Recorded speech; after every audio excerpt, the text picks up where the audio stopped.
One of the biggest mistakes that I see e-commerce businesses making is they don't want to sell in an email.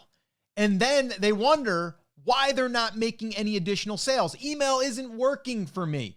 Well, it's because you're not training your list to buy. So how do you do this? Now, I'm not saying that every email has to be a sales email, but you do need to incorporate those. So what we do is a mixture. We will sell, and then we will come back with what we call a hybrid email. And that is 100% of value add, and then in the PS, we will sell. But then we'll come in with a profit push campaign where all it is designed to do is to sell a special offer.